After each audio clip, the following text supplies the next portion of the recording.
it live. We're going to go ahead and start off with KK Reapers.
Of the freaks watches close over you. Some will even say she protects us too.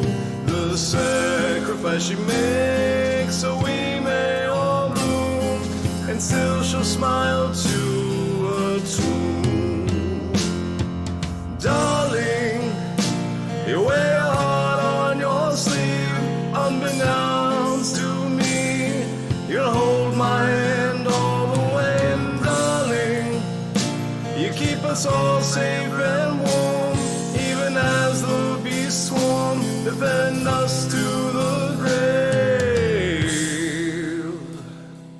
She who raises freaks is one of her own, will come to grow a love she's never known. And when the hearse comes to take us away, the seeds of love we've sown will bloom a new day.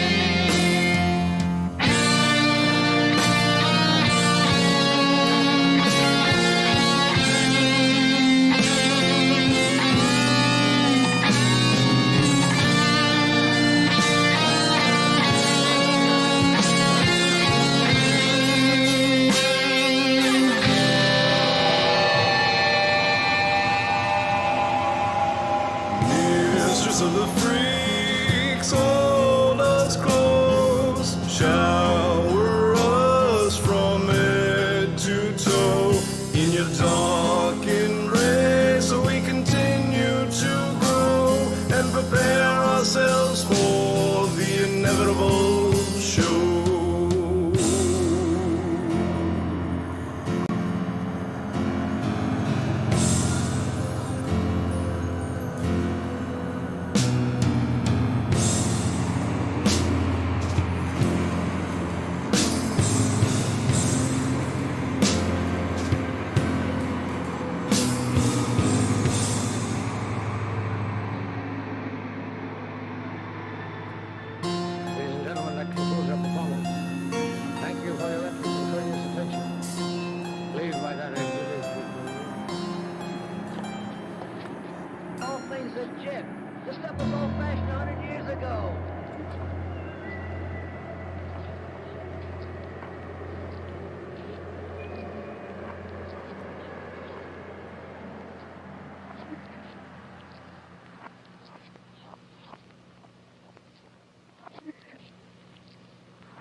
So guess what? We have KK Reaper here. That was KK Reaper with it. You know, you guys have been hearing that song a lot here at BTMX. That is Mistress of the Freaks. These are the amazing people who came together to make that beautiful music that you just heard. They have a lot of amazing music. Definitely go check them out. Follow them on all music platforms that are out there. There's not a place you can't find them. So, thank you guys so much for coming to BTMX's Underground Show. How are you guys feeling tonight?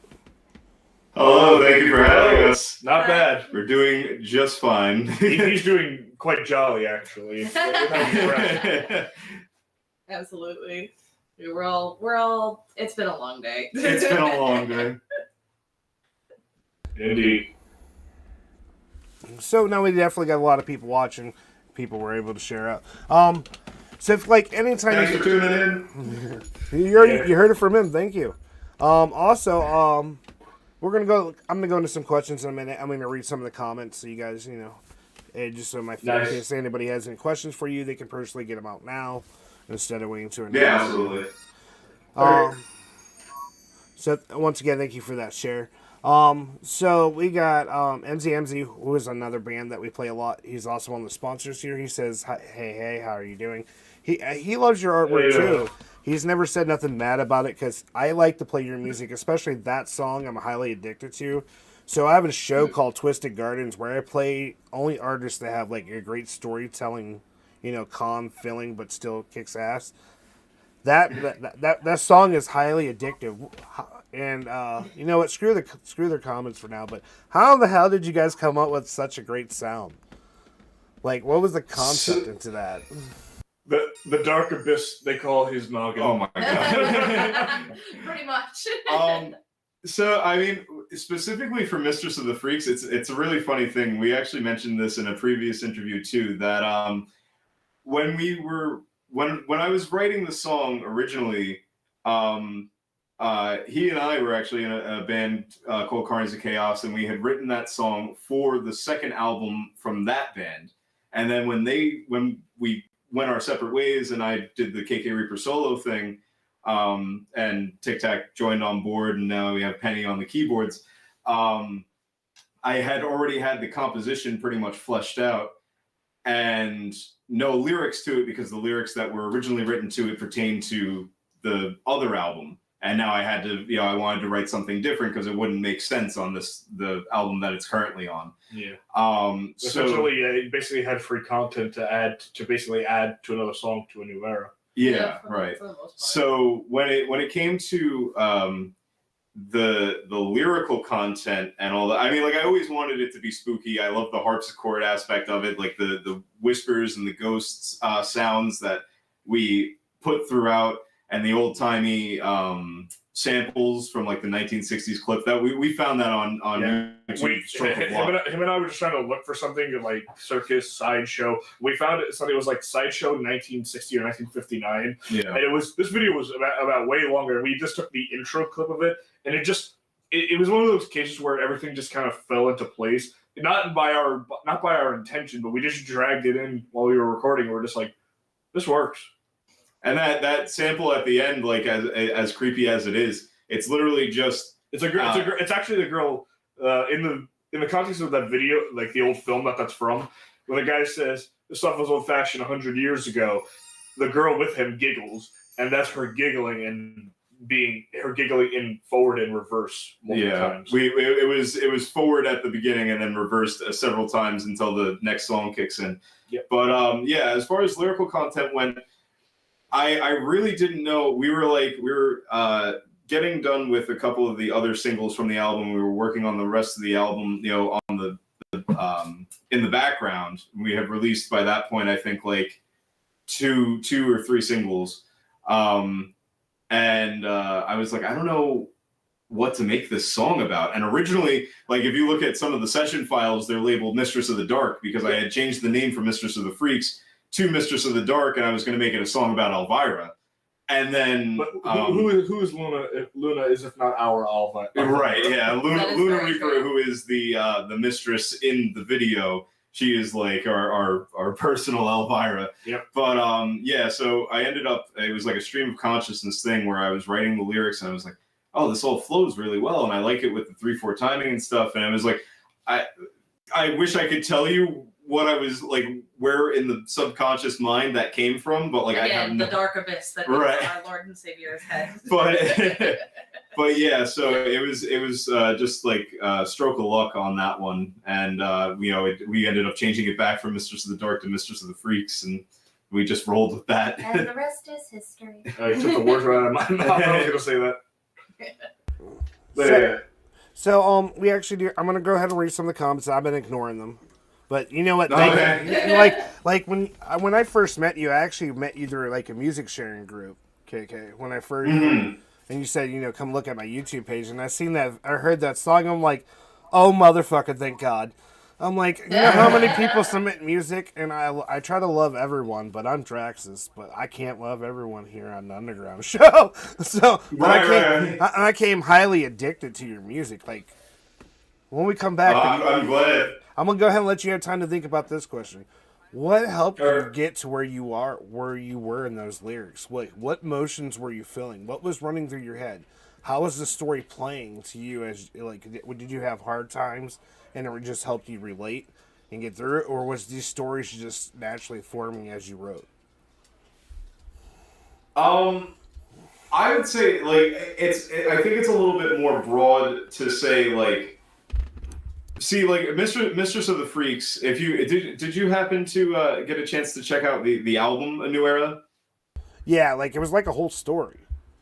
Right. Yeah. Okay. So the concept album. So the songs in between between the track Transmissions from Planet Earth when KK, the incoming transmission, and I'm receiving the transmissions from a place they call Earth.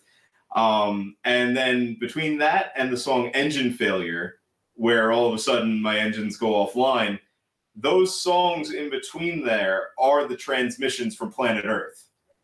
And so that's why if you notice, in the music video, when KK's at the computer, it says Earth year 1959. And then it goes into Mistress of the Freaks. And these songs all sort of represent different eras from the 50s onward. If you listen to the style and the musical composition, I that was less intentional. But as I was starting to write the story for the music videos, because we wanted to make the album almost into a movie, almost like Pink Floyd's The Wall, in a sense, where all the music videos tie into each other. I realized that, the 50s aesthetic went with Mistress of the Freaks, and then the 60s for Dead Man Walking, the 70s for Concessions, 80s for and Right On. Right, I was going to say more so for Streets of Havoc, Right On.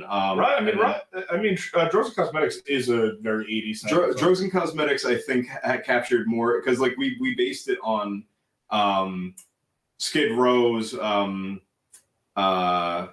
Slave to the Grind album. We had a couple of songs from there that was reference points, and that was the dawning of 80s going into 90s, hair metal trying to catch up to the 90s era. Yeah, and another thing being is if it's not really taken back from the two music videos, that being Orbit and Mistress of the Freaks, is what is happening because some people, if you look at it, not entirely understood.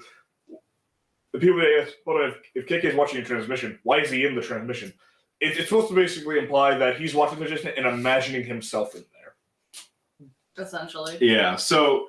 The story goes that I in Conception Orbit in the video, I'm leaving one of the planets that I was trying to help because they had self-imploded. They were not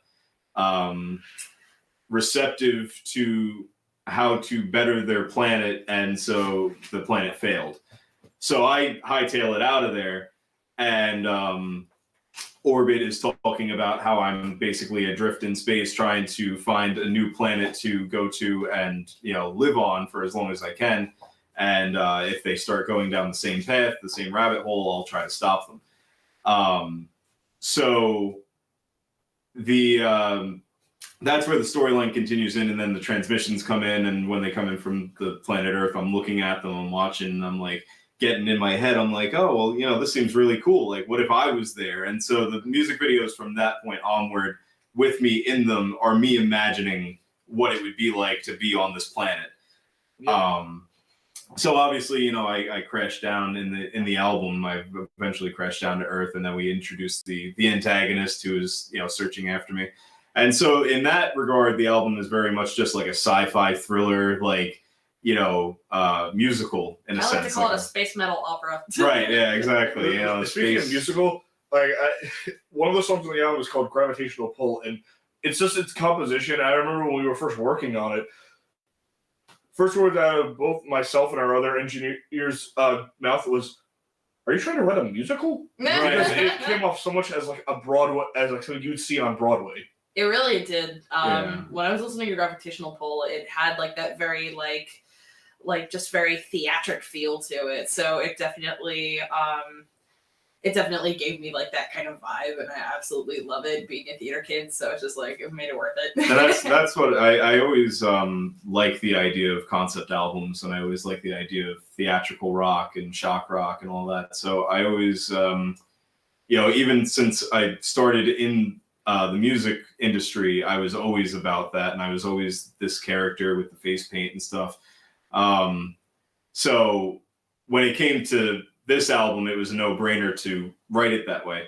When we started writing at the very beginning, the story goes, and this goes back to what you were asking about. I'm sorry to diverge onto this craziness. But what you asked before about the hardships that I went through to get to where I was with this album, that when we originally sat there and wrote Songs of Serenity, that was the second single off of the album. And we had started like right before the pandemic hit. So it was right after Carnies had broken up. I had started sobering up a little bit because I had a problem with my drinking habits. I was very depressed, and it was just making it a lot worse. And I had a lot of things on my plate. So the song Songs of Serenity is about that, and talks about, and I've said this in like so many different interviews about the night that the Carnies of Chaos played the Saint, and I just got absolutely trashed, and our roadie Zero ended up like drudging me out of that bar, bringing me home. The cops came because they thought I was like a dead body on the street because I like crawled out of the car. I was just incoherent. They got me back in my house, and the picture of the single cover is me passed out drunk on my back porch. But just with the space background at it. With the space background, yeah. Yeah. But so when I started to sober up, and I just dried out. Like I still have a couple of drinks here and there and stuff like that. I still like to party, but now it's not for the sake of like getting away from it all. It's like I can drink responsibly. Yeah. But so we were working on Songs of Serenity while I was sobering up and while I was trying to take care of myself. And when I was in this state after leaving the band that I was with for so long, going solo and drying out, I felt so adrift, and I didn't really understand how to feel. It was like very numbing. Like I didn't really know how to process all the things that had happened up to that point. And so I described it as feeling as though I was in space, which was an amazing feeling in the sense that I was free of the burdens that I was tied down by. But it was also terrifying because the vast void of space is so big, you have no idea what direction to turn in. Yep. And so I took that and I rolled with that concept for the album, not realizing that, like, I wrote Songs of Serenity to be the song that was about that, and that was going to be it.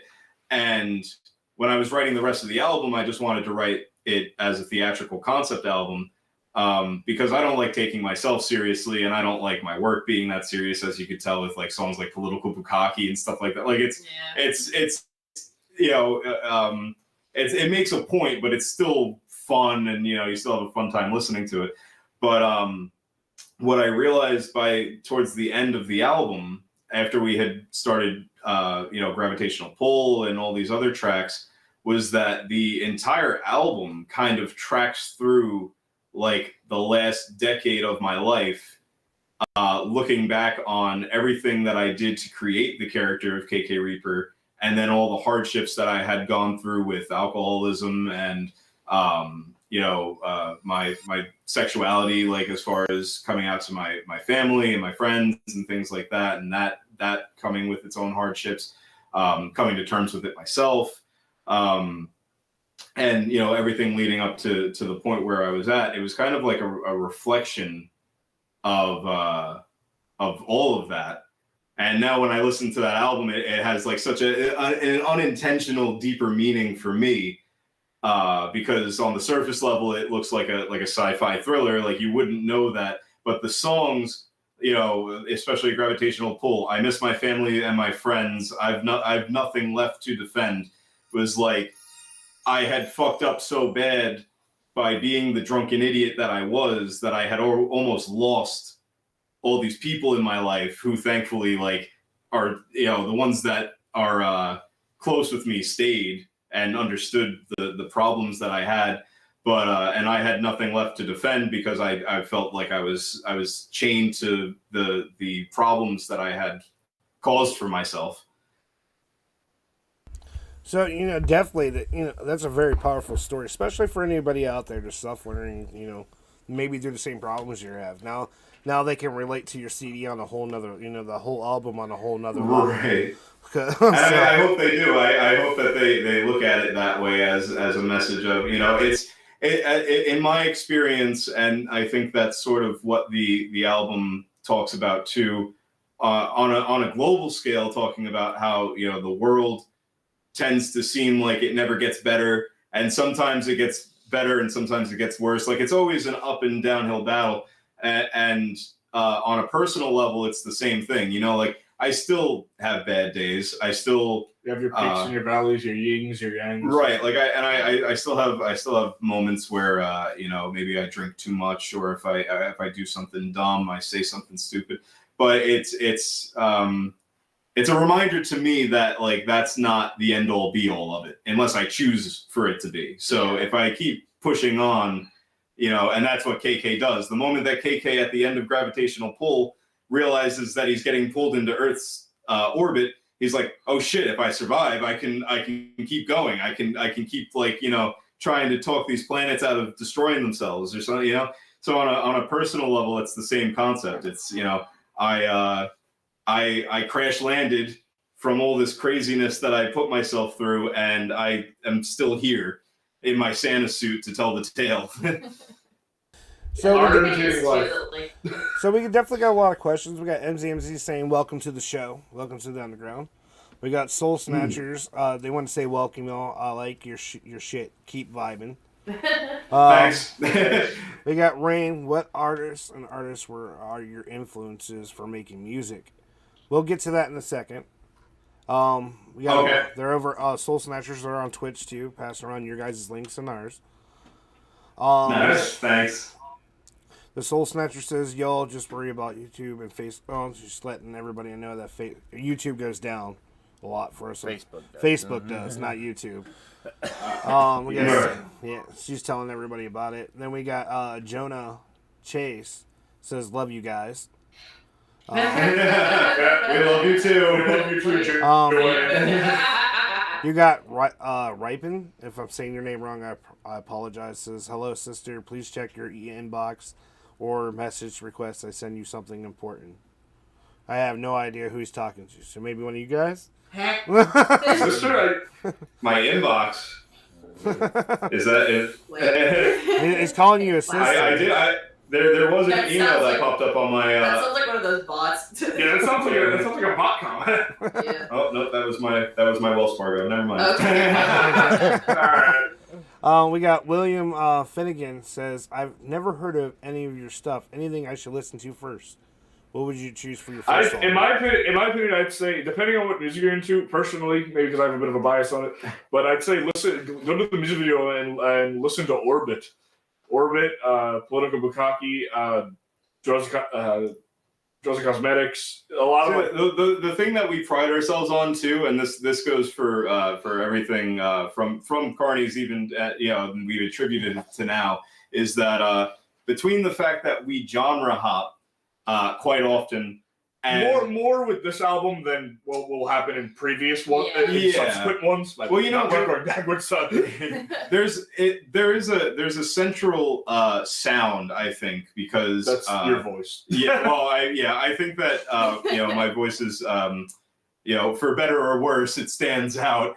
But nevertheless, like as far as the industrial metal, industrial rock kind of sound, like that's something that seems to stick throughout. We always use samples, and we always try to keep like to a rock, genre of some kind. Yeah. But I mean, if you listen to this album, especially, like I said, we genre hop from like through the decades, where it goes from Orbit being heavy metal to like Concession, Transitions to Concession being 70s to like Drugs and Cosmetics and Ride On being 80s. Yeah. But that's we even go to classical because the self-titled track is an orchestral piece. Yeah, right. I mean, that's really the whole thing, is like it depends on what you like, which I think is part of like the special aspect of this album in particular, is that like there's a little bit of something in there for everyone, and I kind of tried to keep that in mind too when we were writing. My personal favorites are definitely Political Bukkake is one of my favorites. And Conception Orbit, I especially like now that the video's out. I like the visual representation that Snaggletooth Productions did with that. Shout out to Snaggletooth. And Drugs and Cosmetics is my personal bop. That's the one that like I'll listen in my room like when I'm doing my makeup and stuff. So I honestly really still enjoy Concessions to this very day because it's the song I tried out with. And right, Penny is the gang vocals. The hey ho, that's all me. It's just 4 copies of her. Right. Yeah. In different tonalities. When I started out with this like character, I had like specific voices for her. Like I had like a really girly voice, and then I just kind of had like this like haughty sort of like haughty, and then I had like this really deep guttural voice. and I showed that in the Political Bukkake merch video where I have like a really like girly valley girl sounding voice, and like then I went to like the guttural in the next one. Let's drive from all that sucking. He's not here with us, but the golden line out of that entire commercial that we made, if you watched it, it's on his YouTube channel, is our guitarist, who's not with us at the moment, Two Cuts, decided to say, KK Reaper, stay for come for the music. Come for the music. Stay for the cum. Which is also a pretty accurate representation for us. I said that's going to be the tagline once we start gigging. Yeah. Basically. Especially with this Christmas song we got coming out. Oh, yeah, God. Right. Santa comes once a year, and so do I. How sad. Everyone I told the title to, I'm like, KK only comes once a year. Oh, I feel bad for him. I feel bad for me too. Okay, I mainly love Concessions more because it's like I love like the idea that like it stemmed from Rocky Horror Picture Show, and I have seen Rocky Horror Picture Show a couple of times before, but like I went to my first Shadowcast with these guys, which if you guys don't know what a Rocky Horror Shadowcast is, for those of you out there who are learning about those, holy crap, they're so much fun to go to. Basically, like they're playing the actual movie, and then there's actors who kind of mimic along with the lines, and it's a lot of fun. If it's your first time you get marked a virgin, you have to bring props. It's great. It's a fun time. Just get yourself out to one. They're great. And especially considering like the Concessions photo shoot that we did was at the theater that we saw the Shadowcast at. So it was a lot of fun. With the Shadowcast that we've been going to since I like my first time, the time that I lost my Rocky virginity was with that Shadowcast group. So it was very like special. Me and him went together. There's actually a picture somewhere on social media, and we both had the big V's on V's on our head. Yeah. Yep. It was like the freshman year of college, I think that was. Yeah. It's already it's already a couple years away. Wow, we're old. I know. Old. Wow. So you do got a couple more comments, and then we'll go into another question, guys. This is great. That, Okay. I want everyone to know, like you guys are talking about. This is helping them understand your music and what's behind the scenes. We got MZ with hey theater kid. I was a theater teacher for 10 years, and I've acted and directed for years. You all my peeps. And then he goes on to say, That's funny because I graduated from a performing arts high school, the Performing Arts Academy of Lakehurst, which was part of Ocean County's vocational technical program, which was basically like a prep kind of thing. VOTEC schools are kind of like trade schools essentially. So a lot of people from like all over the county could get in and be whatever the heck they wanted to be. You have to be sectioned off into one of 3 majors: acting, singing, dancing. I was an acting major. So we had a lot of, big productions. We put on huge like musicals. We had fall dramas. We had, crazy dances that we did the freaking time warp at every single dance. So it's like Rocky Horror is kind of like a running theme and like reoccurring gag within this group. So it's just like, it just makes me think like back to the dance days, and I'm just like, oh my God. And, like we have like costume days to like raise money for like different charities and other things like that. Once every year we had a big event called Field Day where everybody like got in like their class colors, and we like all competed against each other, and it was great. So yay for theater people out there. That makes me very happy. Yeah, MZ. He also goes on to say, I love your story. This is MZNZ. He says, I love your stories that are all allegories for life lessons and experience, kiddos. That's awesome. Literally. So, thanks. Shawnkudoe has a question for you. Your album, The Gravitational Pulse, I think it is, it actually... Gravitational Pull? Yeah. It sounded more like the story you were telling was more... ecological mixed with also battling and facing personal demons. Okay. That's basically what it is. Okay. Well, like KK Reaper and that, I've actually gone through drug addiction. I've also gone through alcoholism myself and that. Now, do you have any advice for people who are actually still stuck in those situations on how they could actually move through that situation in a better way? Well, I would say as far as that goes, I can only speak to personal, situation. Obviously, if it's something that you are struggling with, one of the first things and one of the hardest things is to realize that you're struggling with it.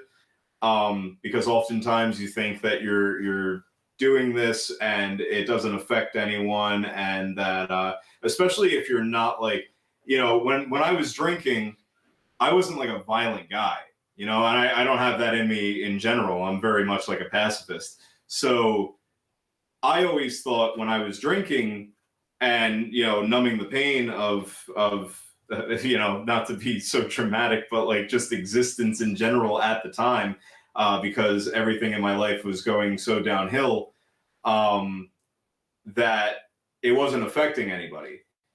And so I would just keep doing it to numb the pain at my expense, not realizing that other people around me were still looking at it as like, well, we don't want you to die either, And I think that's, a lot of times depression and addiction go hand in hand. And so when you're depressed, you don't realize how much people actually care about you and how much they want you to do well and be better, and do better for yourself. So when you add addiction to the mix, you think, well, if I just drink myself, into a coma, like nobody's going to care. And that's the exact opposite. And the unfortunate thing too is that for other people's sake of mind, oftentimes they don't want to see you kill yourself, so they have to leave, and that'll make you feel even more isolated. But at the same time, it's like they're not always, they're not your therapist. So as much as they can help you, and they will try to help you, if they're trying to help you in the right channels and trying to bring you to rehabilitation or to therapy or whatever it is, take that. I know it's hard. I know it's hard to swallow pride, because it's hard for me to swallow pride, believe me, sometimes when it comes to that sort of thing, because you never want to admit that there's something wrong, you know, emotionally or whatever it is that you're going through. But take that advice, go with them through whatever channels. If they're good friends, they'll help you through it. You know, as far as in my personal experience, when it came to me self-helping, and you know, I mean, I can't even call it self-help, because obviously I had a very good support network. You know, Tanner Tic Tac stuck with me, you know, through all that. Who the fuck is that? Who the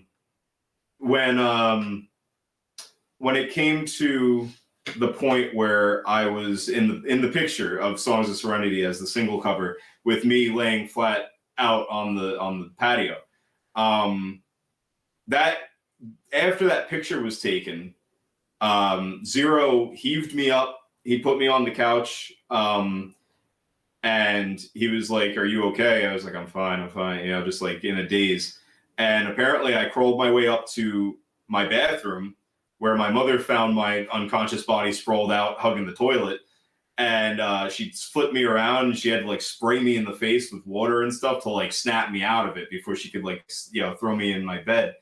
And that was the point at which I realized that like everything started to click for me. I was like, the reason that I'm doing this, because I went out into my backyard that night with full intention of, and this is in my drunken stupor, so obviously it didn't make a whole lot of sense, but I went in with the absolute intention of, I'm going to run straight first into my pool, hopefully sink to the bottom, and that'll be it for me, and I'll go out. And I won't feel a thing because I'm wasted, so that'll just be the end of it. And when I woke up the next morning, I was like, all right, this is getting real bad. And then we had, later that October was like towards the end of where Carnies were starting to split up and stuff, but we had a couple of shows right before then. And September 30th, we played a show, and I remember having a nervous breakdown in the morning and thinking to myself, like, because it had gotten so bad and because I was in so much pain, I was like, this is like actual hell. And I got into a feedback loop where I was like, what if the world is just like a simulation? What if none of this matters? What if like everyone's like just not real? Like, what if I'm just like imagining all of this? What if he's and to add on to that, like as an outsider, like seeing a friend suffer like this and not entirely knowing how to help, because the thing to me is like one of the most daunting things, and I'm glad we got through it and everything mended itself back to where we are today. But there was a point where, like, I've known this guy for almost 2 decades now. It's getting to that point. With a couple of years, it'll be 20 years. I think I've known you. Yeah. But it was so sad. This guy who's been my friend for over 15 years, to see him change and being like, I don't recognize this person anymore, and to see it get to that point, to the point where I was starting to like, even I didn't know how much he was suffering, but I knew something was changing about him, because I was suffering myself too. Maybe to not the same extent, and I had way different coping mechanisms. But at the same time, it was so scary to see someone you're so close with changing to a completely different person. I'm glad eventually, after the Carnies had broken up, that everything started to rebuild itself out from basically the phoenix, basically the rebirth from its ashes. Well, and the same thing happened too with Luna Reaper, who has also been a close friend of mine for years now. She did exactly what I was describing before, where it had gotten so bad that she had to just sort of distance herself from me for the time that I was going through like what I was going through, and that was one of the wake up calls too. And I'm glad that she did that, because she was still in touch with me, but she basically said, like, you got to get your shit together, and like you got to do it like now. Yeah, and I think one of the other wake up calls was, I think the day I texted you when you asked me, are you coming, like where we would usually meet. Oh, well, that was after the because I thought it was kind of like a joke when I said I'm not coming. No, so what happened was that what I was explaining with the simulation thought, where I was like, you know, we're all in a simulation, everything, blah blah blah. And I came out like in hysterics to I was in the shower. I came out in hysterics to my parents, in my ringleader costume, no less, because we were getting ready for the show. And I was unconsolable while Zero was in the house, like grabbing the props from my house for the show. And like he was checking in on me too. He was like, "Are you okay?" And I was like, "I don't know. Like I don't know how to explain what's going on with me right now." And so you know, I obviously like my whole life is the fans. My whole life is the art. So I mushed on and I did the show.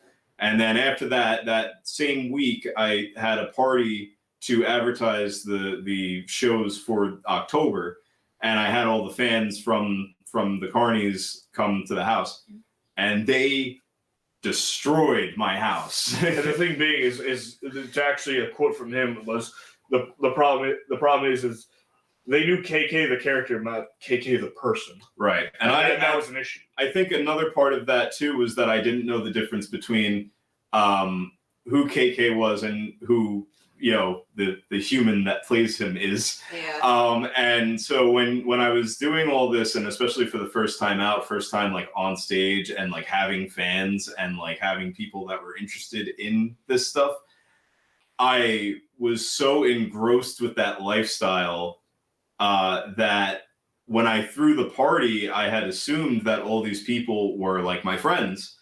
And I quickly realized that all these people didn't know at all who I was, or they would have respected my house more. You know, like that was the key point where I was like, these people really don't give a shit about me or like anything in my personal life. They just give a shit about KK Reaper, and they give a shit about like rock and roll, which is great. Yeah. But like, you know, the expense of his house. Right, yeah. So anyway, yeah, the party happened. It was a complete disaster. My house was a wreck. My parents came home that same weekend, and it was just like, that was the point. I remember the exact moment. I had my hookah set up in the backyard, and I was sitting in the kitchen on the floor. My house a complete wreck. Some of the band was there to try and help clean up the next morning as best they could before my parents came back, but there were some things that were just irreplaceably damaged.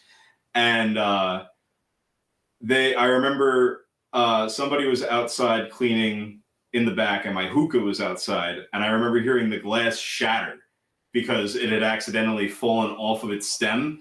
And I remember the moment the glass shattered was when the light bulb went off in my head, like, something's got to change. And that was the moment that I decided to dry out and, stay sober, at least for the time being, to get my shit together. And as you started sobering up, you started noticing like, wait, I noticed like a lot of issues with the previous band, and I noticed a lot of issues just in my personal life in general. Like there was a lot of conflict going on. And that was like what it came down to was these people can no longer, XYZ people can no longer be in my life because they are creating an environment that is making me like, I'm not blaming them because I'm in control of my own actions. But I know that this is like the environment is a byproduct of what I'm doing to myself. And so I had to. You just got to step away. I had to, make some cuts, and I, it was that in and of itself is very hard. I think that's also very hard. I think that's also very hard for a lot of people that are struggling with addiction too. When they have people in their lives that are also addicts, it's also very addicts hard and also enablers too. That's another issue. That's another issue being as well. We have people who. Well, that's what I mean. Is that like all those people tie into like being part of your life? Like anyone that is also an addict with you, if they're enablers, if they are people that are coercing you to continue to do it. That's not good either. And it's again, when you're that disembodied, when you are that disillusioned by it, it's very hard to tell when those people are either your friends or they're doing that and they're being, pushers and they're, enabling you to do that. When I came into the world of KK Reaper back in June of 2019, they were at the time still looking for a keyboardist. So it was like, I was experiencing a little bit of like what KK was saying about like, him being, and I think nearly a totally different person, because like during the time, like in the brief amount of time that I've known him and that I've known Tic Tac, it's been a little bit of a journey. I feel like I've kind of seen you like sort of become more sure of yourself, like throughout this whole thing. Like you became like, I feel like you like really grew as like a character and as a person in general. You like really I got to know KK in and out of the mask, and it was definitely like, I mean, I don't think I would trade it for anything else, because like I'd rather have the KK I have now than any other time. Right. Yeah. Yeah. No, I would agree with that 100%. I think this is the true incarnation of KK Reaper. The definitive edition. Not for nothing, the OG KK Reaper was a little miscommunicative on occasions. Oh yeah. Yeah. All right. Let's get to a more jolly topic. Yeah, absolutely. So we do got some more comments for you guys. We got MZ earlier, you talking about the school you went to. He says, other than an adjunction directing class in the spring, I don't teach much anymore. But that school that you talked about sounds incredible. I would love to work there. Sounds like you had an awesome experience. And then JB. Yeah, no, absolutely. I mean, the Performing Arts Academy years were some of, honestly, like, a lot of people say that, like, high school years are, like, not really the greatest years of your life.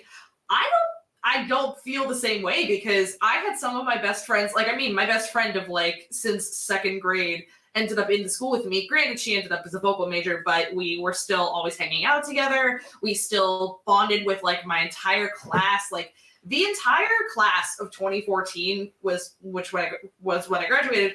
We all became like this huge family. We bickered a lot. We got into drama, but at the end of the day, like we all, meshed really well in class. We all just had a lot of fun together, and we were a small class. The Ocean County College now actually has the Performing Arts Academy in one of their biggest wings that was built for them a couple years ago, because originally our school was on a naval base in Lakehurst, and it was like just attached to the hangar, which was really cool because we got to see in the hangar, we got to see like the huge ass blimps and like all the military shit. So that was really cool. But it was, there were a lot of problems with the building. It would rain indoors on more than a few occasions. There would be times where someone would try to make popcorn in one of the microwaves, and like we'd have to have a whole fire drill. Like some of the fire drills got really crazy. I mean, I really, again, I wouldn't trade it for anything else, because like it was, the field day events were so much fun. I just had a lot of fun with everybody. And I think like, even performing in the plays, I only got to perform like one play, but it was still amazing. And I still had a really fun time, and just, it was a really great period of my time. I was kind of coming into my own, learning what, that was when I first found out what gay was, to be fairly honest. And I realized it, because our school's ratio of guys to girls was like 2 to 5. So our school was mainly girls, and there were a bunch of people who were in gay relationships and like queer relationships, and I was just like, I want that. Wait, am I not? Oh shit, I'm not straight. Oh shit. But going back to this thing, didn't you say you had a question about like, what was it, like musical influences of all us three? Yeah, before we get that, let me go ahead and get all these comments out so they don't feel like that we're ignoring them too. Sure, Right, yeah, I gotcha. And the nice thing is you actually have a lot of other artists that are up and coming alongside you in 2021. Like JB Abyss. Yeah. He says, what's good? We also got Skeptic Man. If you go there, he is one half of Blood of Beloved. Another up and coming. Oh, okay. Blood of the Beloved. Yeah, definitely go check him out. But he said, what's up? What's happening, good people? You got my business. What's up, man? You got my business partner and amazing artist himself, Soul at Death, Dead Dreams.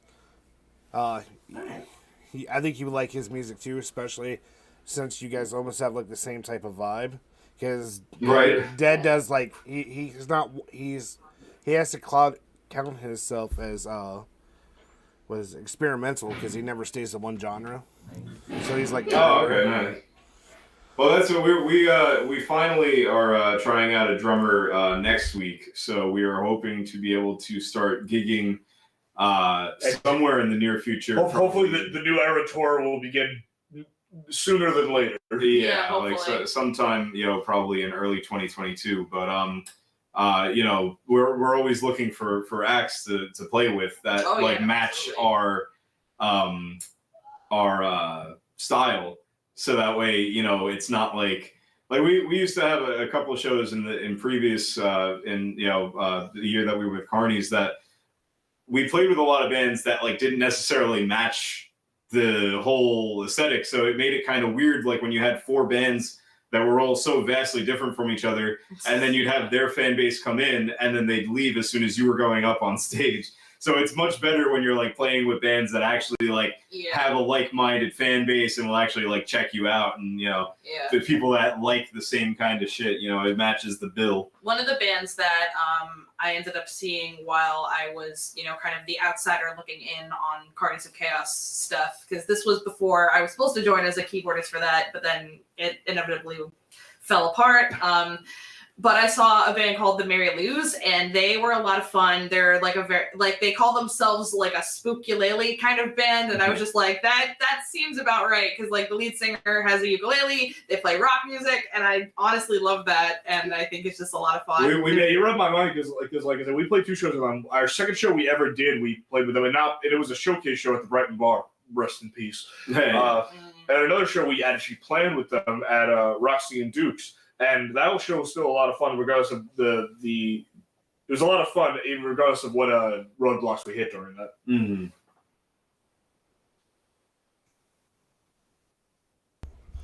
So Solo Death is also saying he was talking about YouTube as being a bitch because he likes to say when he comes on. He came in saying, "What's up, Ghost and Ghouls, you motherfuckers?" That's what he always says when he comes in. That's his line. Motherfuckers, yeah. And then Solo Death also says, "How's it goes, MZ? I almost have your mix fucking down, titties." I don't know what the fuck that one is. I heard, "Have your mix down titties?" Yeah. Titties. Okay. Have we mixed down titties? No, I don't think we mixed down titties yet. I mixed down my titties. I don't even want to talk about my titties. Is it gonna be the next title? Is it gonna be the next album cover? Mixing down titties. God. Just hold on. I'll give you a little. Is this what you want, YouTube? Oh my God. Is this what you want? Your video's been Yeah, right. Oh my Jesus. So Solo at Death said there's actually a rule here in Colorado. You stick to the end if you're in a band. So you stay and watch the rest of the shows out of respect. We do have the same concept here. It's just that a lot of the bands that we played, I shouldn't say that. There was a lot of bands that we did play with where their fan base actually stayed, and we made fans through their fans. And other than that, the lot of shows we have stuck around. There was just a few.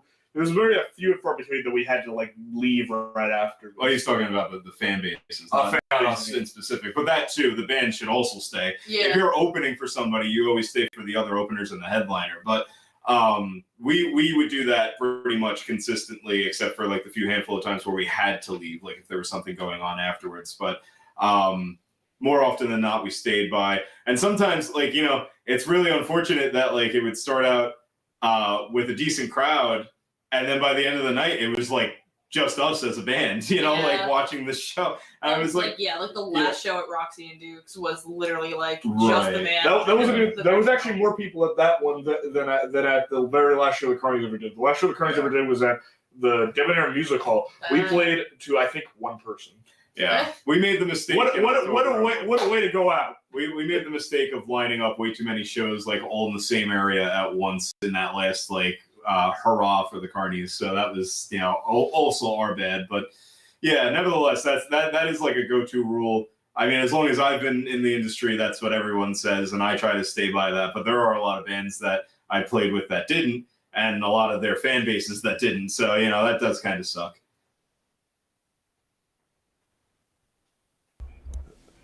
So, you know, thank you guys for letting us, like, all the backstories, too, because that helps us connect with you and, you know, the humans that you tried to hide behind. Right, yeah, absolutely. Sometimes it feels like we're rambling. Don't connect too much. we tend to go a bit on tangents, but I'm glad we've been able to kind of relate and, like, help people relate to us and stuff. So right, yeah. So another thing is I have two questions for you, and I'm gonna ask you both, and then I'm gonna hand the mic over to you guys. So in your promo videos, you see how where I put you with your pride flag, like yeah. So there's a lot of people asking what part of the community are you? And because us, the Soul Snatchers, are actually our that's my sister, big sister. She's a lesbian, and they actually do news and updates about the LGBT community and keep everybody involved. They're also an outreach for anybody who doesn't have family to go to talk about this and teach people the correct way instead of fearing it. So very nice. So they were asking what part of the community you were. And then the second question was back to what musical influences that each one of you had that got you into the genre that you are now. Okay, so for the purpose of you know, it's actually interesting. Nobody's actually brought this up before, like in an interview, and I never really thought about the question as a whole. But when it comes to my human self, I identify just as gay. Not just any gay, but big gay. The big gay, yeah, the biggest gay. But you know, when it came to the character of KK Reaper, the interesting thing is that, like, when I first created the character, the reason that I created it was because I was so embarrassed of who I was back then that I created a character that I thought was like all the coolest parts of me. And so if there was any, you know, like I tried to sort of masquerade myself under this character because I thought the character was much more badass and I liked it a lot more than who I was as a person. Obviously now that's not really the case. I just like playing the character. But when I wrote the character, I was doing it for a YouTube series called Cemetery Stories, which was like a short little horror clip series. It was basically like 11-year-old the Crypt Keeper, essentially. Yeah, right. It was very much like Tales from the Crypt-esque in a way. But I mean, we were kids. We didn't really know what we were doing, you know. But then I think a year after I had like started working out this character, I started dating Luna Reaper, ironically enough. And she and I dated for about 3 months. And then he realized. And in that time, I was still figuring myself out. And so I was actually seeing this guy you know, while we were like dating, quote unquote. This is we're talking like early middle school. This was not like a serious thing. But yeah, so I was seeing this guy, and at the time that I was doing that, you know, I was like, all right, well, this is clearly what I'm into. But I also I grew up in a Roman Catholic, Irish Catholic household. Same. So you were scared shitless. Yeah, like all I knew about what gay was, you know, I didn't even really know. I didn't even know really how to describe the feelings I was feeling because I didn't really know what gay was until a certain point. Yes, you did. Around your cousins, dude. Yes, you did. Yeah, but like I had a very like undeveloped definition of what it was, you know, and especially around my cousins, because before they knew I was gay, they would just make gay jokes, and that was like, you know, I would be like, oh, ha, my cousins are funny, and then I was like, oh shit, they might be making fun of me right now, and I don't even know it, like, so I feel that every single time I visit my non-grandpa. Love you, non-grandpa, but yeah, right.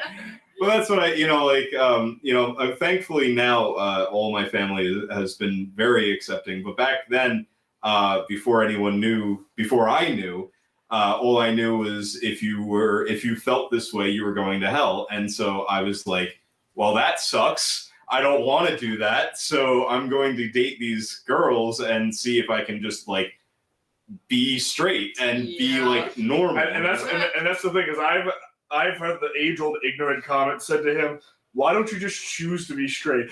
The best word out of his mouth is, I tried. Yeah, right.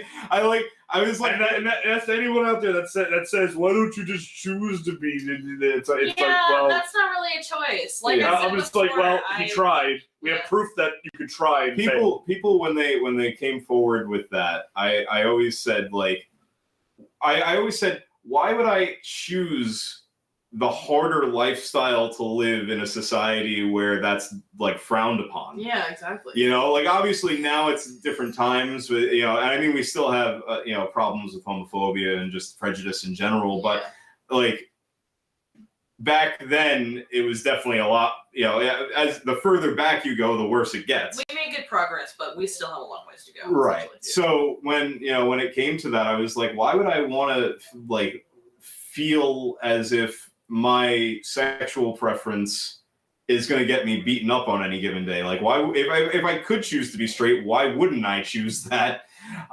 So straight people fucking get everything. Right. I mean, like, just the talk. They don't get beaten. I don't remember getting everything. Yeah, right. But no, like just in the sense that it's not like you don't have to be afraid to be heterosexual. Yeah. But yeah, so I came up with that, and so KK Reaper being the extension of like all my badass parts was also supposed to be like more heterosexual side of things. But as the Carnies of Chaos and this iteration rolled around, that entirely changed. So in the storyline, Luna Reaper, when I was dating her in real life, was also dating KK Reaper in the storyline, and so that confirmed heterosexuality for the character. As time went on, and I slowly accepted the fact that I was gay and there was nothing I could do about that, I basically tweaked the character to be now, like if you've watched A Frightful Eve with KK and Luna, we don't have anything out except for like the post on Instagram and the one PSA video that we did. But A Frightful Eve with KK and Luna Reaper is the thing that I'm doing with Luna Reaper. It's like a horror movie review. And we do like short horror skits as well together now on a more professional-ish level. Ish.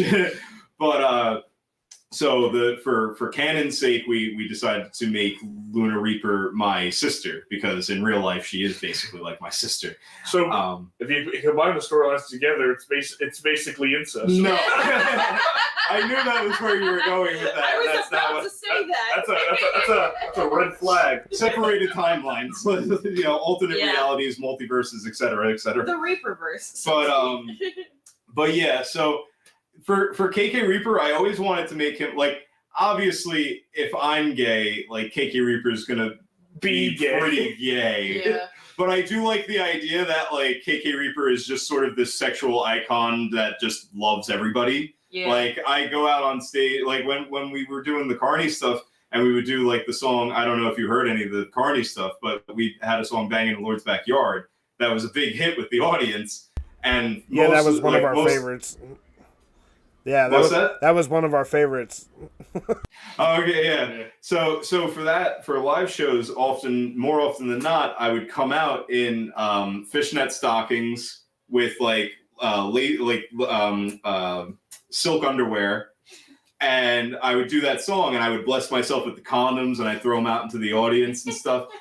And when it came to being sort of sexual and sensual with some of the audience members, obviously all consenting, of course, they flocked to me more than I did to them. But I was receptive to everybody because I like that energy. I like that.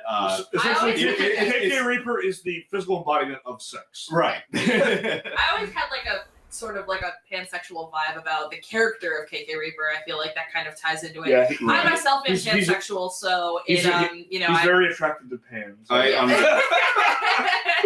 Envy.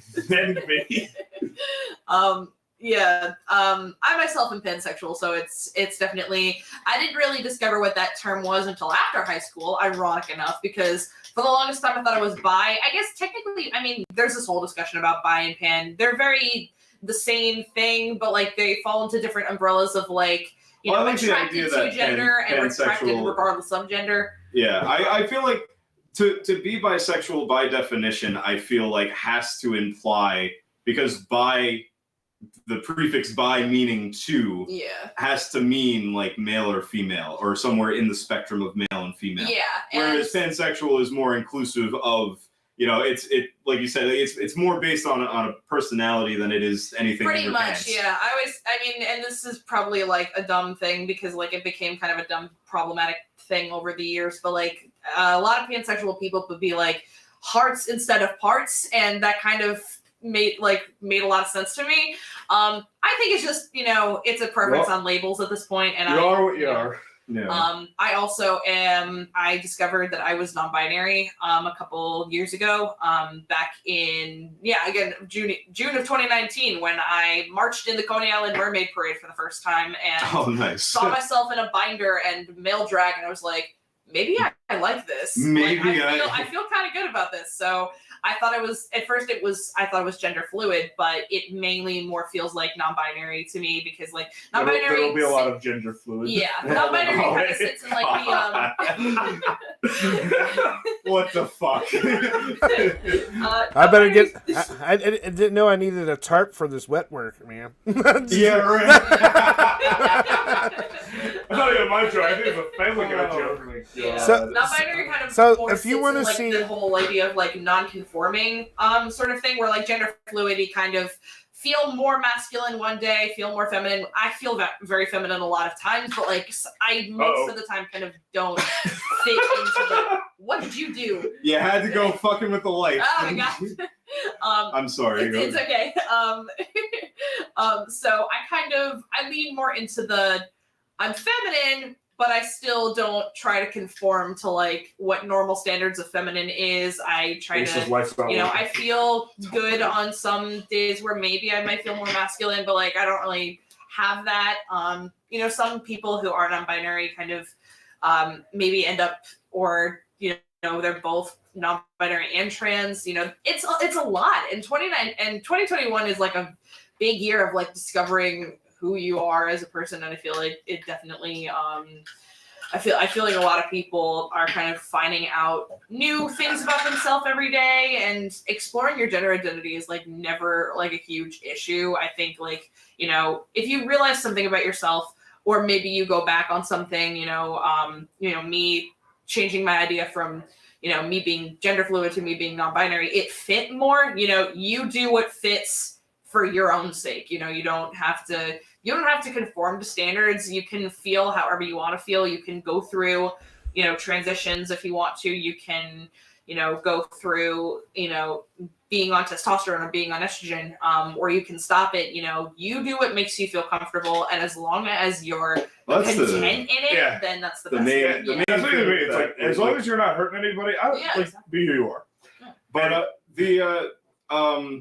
one of the things, only because you brought that up, and I was thinking about that too, also for the character, and also kind of in my own personal life, like the idea of there was actually a video, the one video that you showed me. It was the dude who was giving his speech about why he should be president.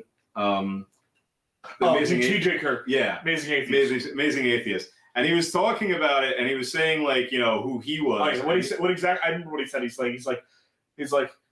I guess I'm male. I could be considered non-binary, but I'm too apathetic to really care. Right, and that's sort of like that's one of the things is that like I appreciate the fact that now we have the labels, because I feel like for people that are just coming into it, like I think about it in the respect of like me being gay and not knowing what gay was. Like that's a scary thing to like not know that like. If you're coming up on that and you feel like you're the only person that's feeling that way, it's scary to go in alone, Yeah. So for people that are going in feeling like maybe what happened? Oh no, I was singing a song. It's you said it's dangerous to go low, so I instantly thought take this, yeah, right. But yeah, so it's for people who are gender fluid or non-binary or whatever it is that they identify with. It's important to have those labels, I feel like, going forward, so you can better understand what you were feeling. If there is somebody who can define it, well, not necessarily define it for you. Obviously, you're defining yourself, whatever it's going to be. And everybody has their own definition of like what their identity is. But that's so. I mean, when it comes to just basically knowing that there is a community and that there's at least one other person out there that's like you, that understands what you're going through and can put a name to what you're feeling, makes it a lot less intimidating going forward. But I find as I get older that, like, I agree with the, I guess, more of like the gender fluidity thing for myself, because I mean, I don't necessarily care about the idea of male or female in myself. Like, I'll dress how I want to dress and act how I want to act, and it might sometimes be attributed to being more feminine or more masculine or somewhere in between. I always say clothing is unisex if you're not a little bitch about it. Right, exactly. To close out this line of questioning, I have a very... so hold on. Wait 1 second. Before you go, you want to hear something good? They see you in a Santa suit right now, but the cover of the YouTube video is you with your stockings on and that purple on the couch. Yeah. Nice. Yeah, no. See, that's what I mean. Like, that's a perfect example. That's why that photo shoot was that was a blast. I love that photo shoot. That was for the Political Bukkake single cover. We did a handful of shots. One of them obviously became the single cover, but there's so many that get so much more raunchy, and we couldn't use them because CD Baby probably wouldn't have let it slide. Yeah, that was in this very room as well. But what I was saying was, hold on. I was just finishing out my thought. So I was saying, just with the gender fluidity thing, that as I get older, even though I would agree with that for myself, like I was saying, like what Tic Tac showed me with The Amazing Atheist on YouTube, like he said, like, I'm probably more like non-binary, but I'm too apathetic to really like put it out there like that. Yeah. Like, that's how I feel. Like, I don't care what you call, like, and I mean, I'll always respect, like, whatever you want to be called, whatever pronouns you go by, like, I'll respect whatever whatever it is that you would like to be referred to as. I use they, she pronouns for those of you who want to Right. know. But like, for me personally, he, she, they, it, like, I'm just too much of a wild card to really, like, whatever you want to call me, I'm totally fine with. In the same way that the sexuality is just as wild, like the gender fluidity is just as wild for me. Like, I call you beautiful because, man, your voice, like I was saying, you have a very unique gift. And for you to share it with the world, especially all of you, that's amazing of you to take that time, that step. Then also be able to tell your guys' story, and you can tell the pain through some of the songs that you sing, the way you sing them, and like right. Especially like the classical, like the Mistress of the Freaks, like the way your voice sounds in that, you could tell the pain behind the story. Right.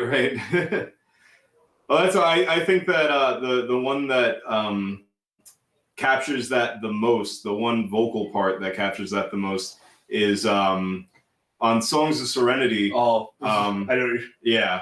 I had, like I said, that was one of the first tracks that we had recorded, and it was when I was fresh out of the hell that I had just endured. And when we recorded it, we did the vocals in like a couple of takes, but we were getting towards the end of the last verse into the, going into the outro. And so the very first time that I did it, I didn't really have an idea as to how I wanted to make it sound. I didn't know what I wanted the vocal pattern to be. And so I did the, ooh, I hope you hear the songs of serenity. I did that 3 times, and then, or 2 times. And then I just went, ooh, I hope You feel the songs of serenity. Like I did that like power scream. I didn't expect that to come out of me when I first did it. I was like, I felt in that moment when I was singing the song, I was like, this is so much a part of my soul that I'm bearing on this to give to the public. Yeah. And like I felt in that moment on that last part of that song, I felt it like wrenched out of me. And then the interesting, that was kind of a lightning in the bottle kind of moment, because when we were recording that, that original take of him belting out what I refer to as the Chris Cornell part, because he kind of had that Soundgarden-esque kind of vibe to it when he holds that up. If you listen to the song, that originally was supposed to be a practice take, and he implied, no, I could do much better. I could do that much better. He never could replicate that again, at least not to the extent of the original take. He did it 10 more times and claimed just use one of those. We did it like 20 times in that session, and this was all in the same session. We were recording at the time up in Tic Tac's room. It was before this room became like the official studio area, and we were like cramped in his room. And I did that first take, and I was like, I listened back to it. I was like, I still think I can do better than that. 20 other takes could not do it again. And what ended up happening, even though he, against his wishes, he told us, I don't want to use that practice take. Me and our other engineer decided, we're going to put it in practice take. When I went to the bathroom. It was actually, you were running late to the session. It was, was that what started? Oh, yeah, before you were, I did that. And I basically,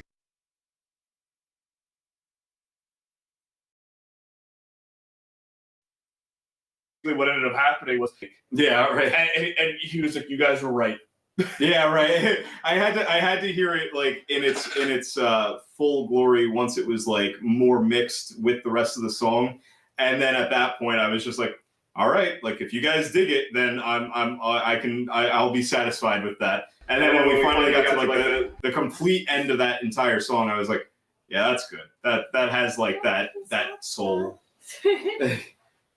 So, Skeptic wanted me to say this to you guys. This is, I think, gender and sexuality is similar to the thing called, music genre, where there's a whole lot of blending and flexibility. Titles help sometimes, but like what you like when it comes down to it. He also says you guys are dope as fuck, really cool to hear, and the artist behind the art. So he's loving everything that you guys are doing. Thank you so much. I appreciate it. It's definitely interesting to have like the sort of like subplot.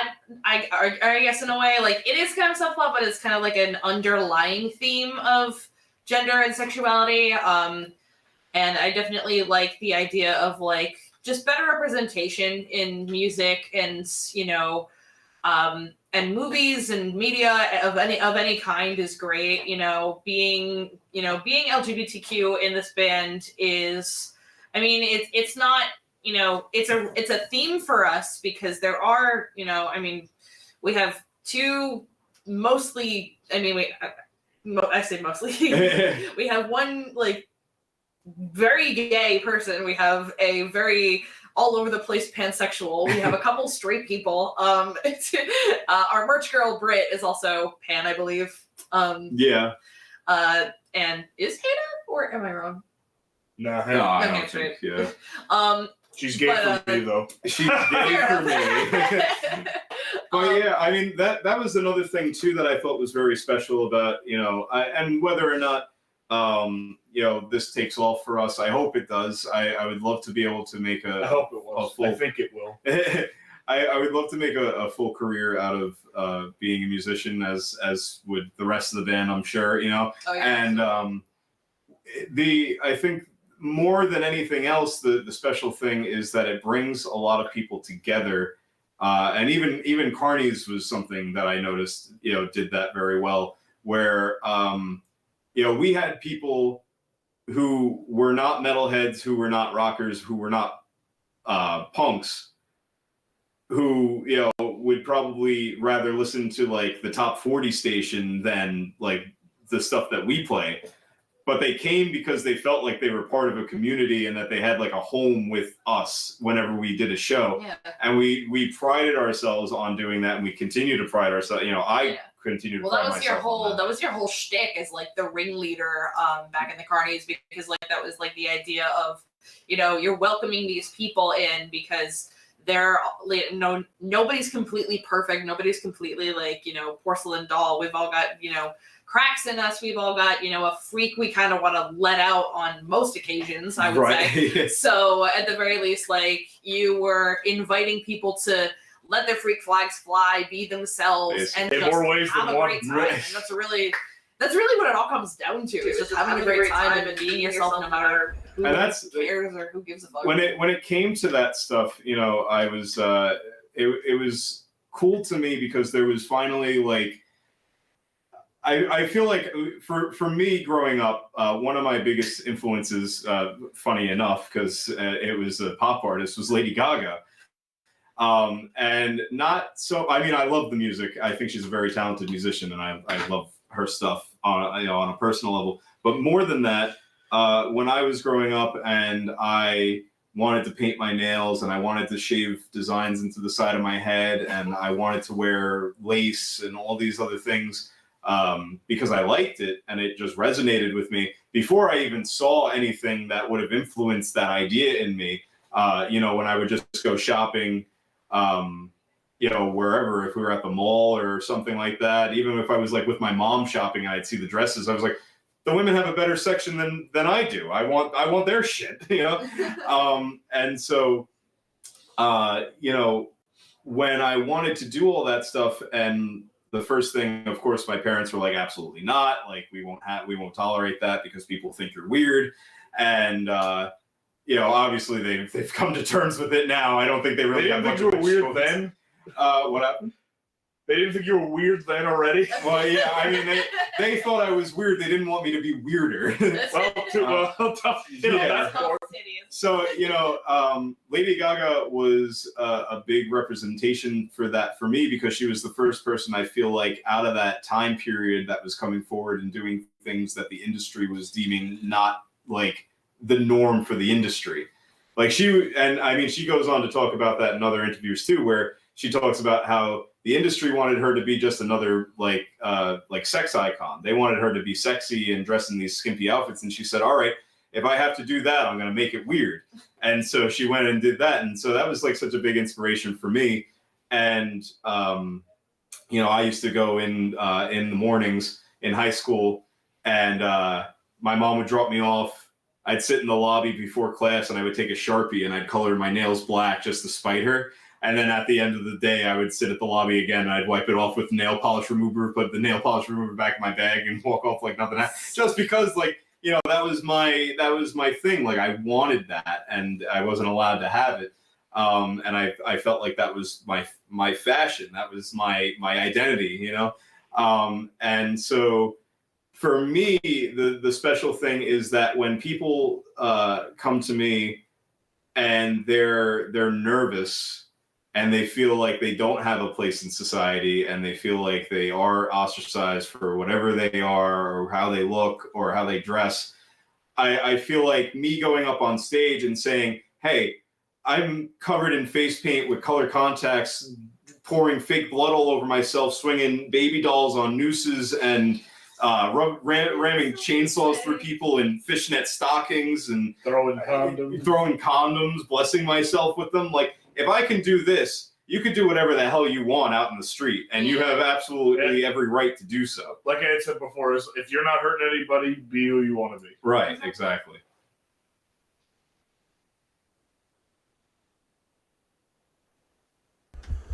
So the last question we have, you're good. I just don't want to make sure I'm interrupting you guys. Right.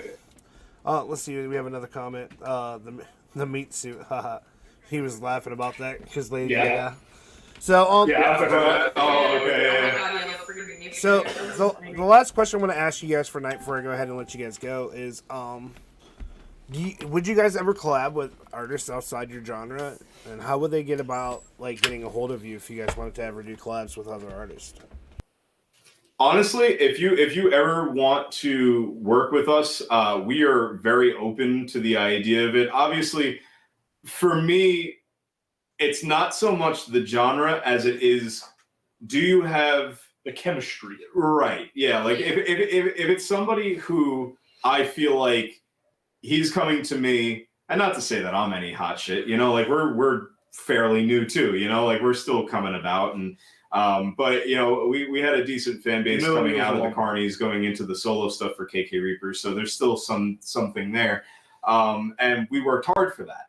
And so the people that I would collab with, I want to make sure that they're working just as hard and they have that same mindset, that they have nose to the grind and they're not dicking around, and that they want to get it done. Yeah. Because there's, I mean, besides the fact that, like I said on the album, you know, we have the multiple different genres of like rock and metal and punk, and all those elements mixed in.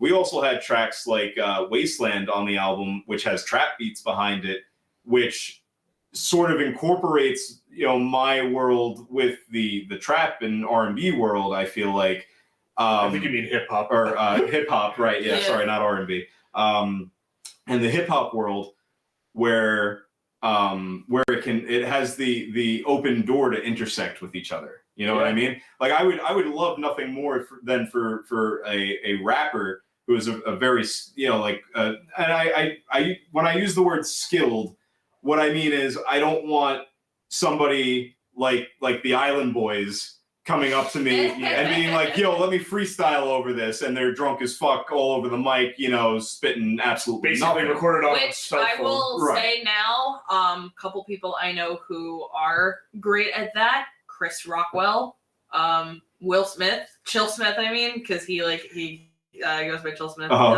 stage name. I think Will White still does rap stuff. I'm not entirely sure.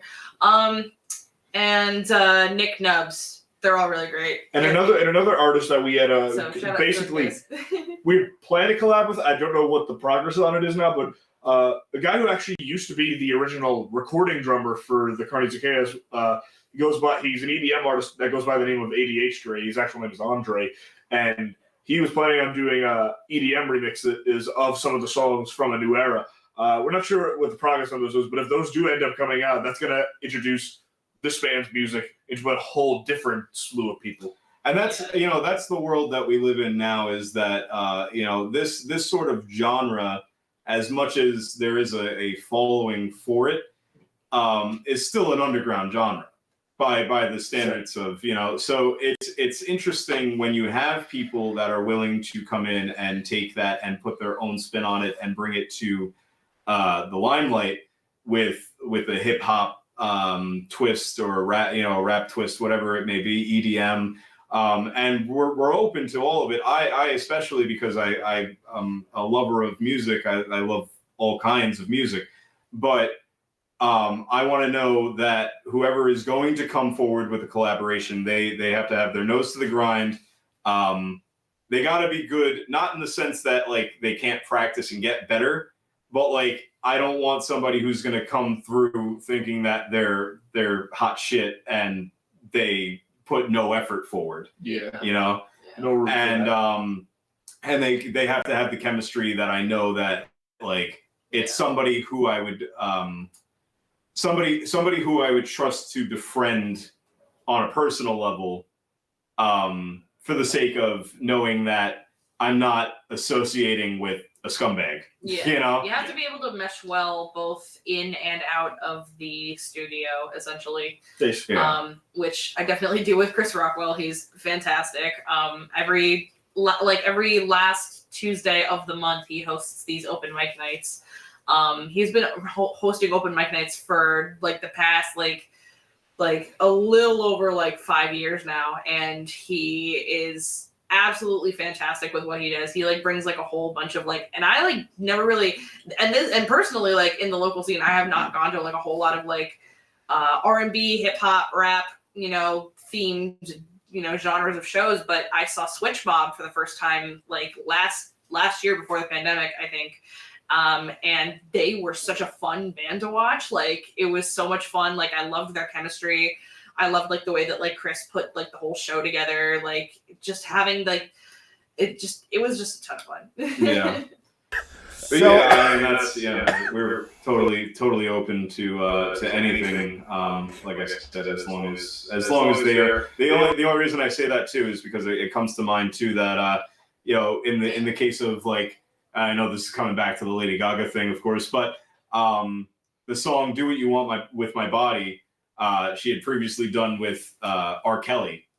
And we now, all know because of what happened shit R. with Kelly got into. Right. Yep. Now, because of what happened with him, she had to remove that song from all her platforms. So I want to know that if I'm, putting my name to something with a co-collaborator, You don't want somebody who pees on people, right? Right. Non-consensually. If it's consensual, you don't whoever you want. Essentially, you don't want to keep bad company. Right. Yeah. So, but the nice thing is we also want to let you guys know that we're doing an event on December 18th to fight cancer. It's called Holiday Misfits. Hopefully, you guys can come be a part of it. I'll send you guys more info after the show. All right. But I definitely. You could probably show up. When's the actual event? Because I think we have a party going on that day. December 18th. Yeah. It's 24 hours. It's 24 hours. It's a 24-hour show. It's actually going to run for 1 we night. can totally show up for it, like during our Christmas party. Right. And it's a virtual event. Hello? I said yes. It's a virtual event. It's just like this. Oh, okay, gotcha. So, and Skeptic, who is, like I said, one part of Blood of the Beloved, he says 100% agree. It's more about the people you're working with than the genre you're working with for collaborations. Yeah. Yeah, definitely. Absolutely. Because they're mixed genre too. But the nice thing is, I'm so glad I got you guys on. Your music is beautiful. Keep doing what you guys are doing. And now that we know, Thank you so much. I think a lot more people after they see this interviewer, especially people from the communities that you guys are a part of, are going to come and support you even more, because now they know exactly what you represent. And there's a lot of people out there that are getting shunned because of who they are. So they're looking for people like you that are, making, sharing your gift with the world. So, we all here at BTMX want to say thank you so much for your dedication to your character, to your music, to your fans, and can't wait to see where you guys go from here. Absolutely. Thank you so much for the kind words. I really appreciate it. Same. So we're going to go ahead and let you guys go for the night. Thank you guys so much for your time. Is there anything else you guys want to say to the fans? Thank you for being a friend. Stream a new era. We have a new single. Santa Comes Once a Year, and so do I. We're literally right after this. We're going to work on that. So watch our music videos, Orbit and Mistress of the Freaks. Yep. And on my website, I have. Oh God. We've got. You just gave birth to that box. We got four college diplomas. Don't need to go to college anymore. Don't need to go to college. Got from KK Ripper University. We got the 4-inch the patches, the iron on patches, KK Reaper. We've got Political Bukkake, Bareback the Blue, Never Spit It Out can koozies. It's you can see there in blue and red. And in red, yep. The new era can koozies. That's for the bigger cans. We got pins. This one's a Mistress of the Freaks pin. Got some shameless plug. Some Never Spit It Out strawberry lip balm. And we got a tote bag. If you guys haven't seen the merch video, it's a lot of fun. And we got a tote bag that says "Stick it in my Oval Office." Stick it in. Ironically, that's not the Oval Office on the this. Capitol building. And we some Political Bukkake red condoms. If and you have a sad wank because no one's ever gonna want to help you with those. We've got KK Reaper 6 feet apart or 6 feet below masks. We also have ones that are stay 6 feet apart, or you will be 6 feet below. We did. Oh, this is the KK Reaper cum rag. This is for Political Bukkake. It's got my face going like. It's the single cover essentially. Right, and Yeah, there's a shit ton. If you go, he's basically like Santa with the presents. Right, yeah, right. Only KK Reaper merchandise. That's what you're getting for Christmas. Also, make sure to follow all of us on social media. KK Reaper obviously is just his KK Reaper. I'm Tic Tac's domain, and I am Chaos Girl Penny. Two cuts is two cuts _ KK Reaper band. Lilith is official Lilith KAP. And then zero is Zero the zombie, but Zero is XERO. Yep. And if you want to search literally anything, all my stuff is on my Linktree. If you go on my Instagram, you could go to like Linktree / KK Reaper. It comes up there. As promising as that sounds, there's no OnlyFans link in that Linktree. There's not yet. I haven't gotten to that point. But KKReaper.com hosts literally just about everything that I've done, spanning over the 10 years that I've done my career in the entertainment industry. So if you want to see any of that craziness from from where we are now to all the way back then when I was shooting crappy home videos and stuff, you can find it there. So you know what? Thank you guys so much. You guys heard them. Not only that, you can actually find their links on his promo. Right there it is as well. All their links to go ahead and find them. Don't forget, we also shared out pictures of this merch on BTMX when he was sharing it out. So, you know what? He's already dressed as Santa. He's already giving me the power of Christmas. So get your asses on over to KK Reaper and buy some merch for your kids, right? I want to come rag for you. Get some merch for Shawnkudoe. You better leave out drugs and alcohol for KK Reaper. Cookies. Leave me out a ham sandwich and a beer. So thank you guys so much. We're going to go ahead and let you go for the night. And thank you for being amazing. Thanks for having us.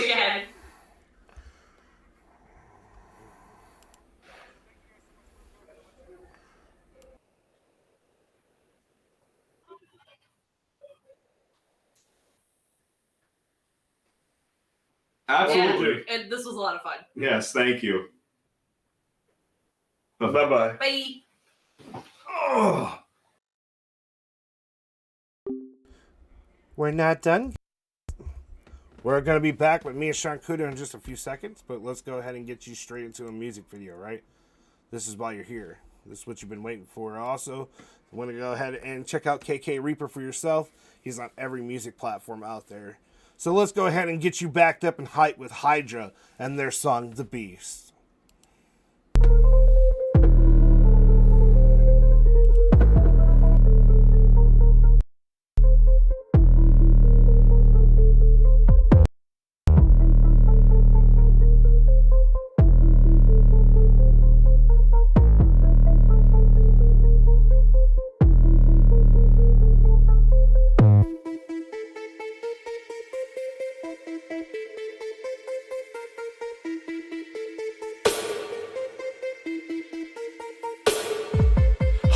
The shadow, nothing is throw. Whole things in slow-mo, below zero. Something is in, moving inside this harbor my sense. Sweat in my skin is no stranger to weakness. I'm proud to be, that's why last emotions are left in me. What the hell did you expect of me? Feel the real blackest energy when the night is coming to cover the day. I'm around the headway over my way to wakes up from my belly. Conscience I buried, the beast is ready. Gonna make crazy. It's inside. She's insane. It's inside. She's insane. And I never know when she's coming back. And I never know when it's coming back. Who can be safe from what I created? The beast in cage. Wanna be dead, she's a wreck right now and ready today. I ain't got a break, I got too many hacks. I'm drained by the beast, there is no hand at least. How many priests to purge my disease? Haunted till bones, I'm tearing my clothes. I'm just like a clone under beast control. When the night is coming to cover the day, I'm around the headway over my way. It wakes up from my belly. Conscience I buried, the beast is ready, gonna make crazy. It's inside, shit's insane. It's inside, shit's insane.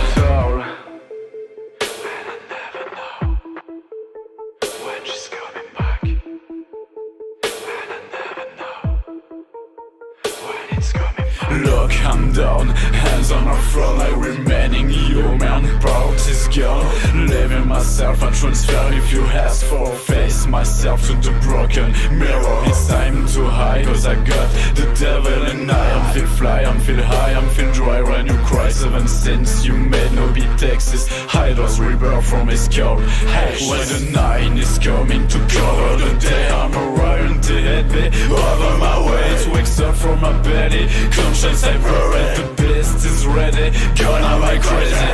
It's inside, shit's inside. It's inside, shit's inside.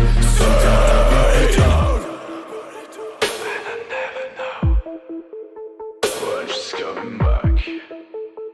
And I never know when it's coming back.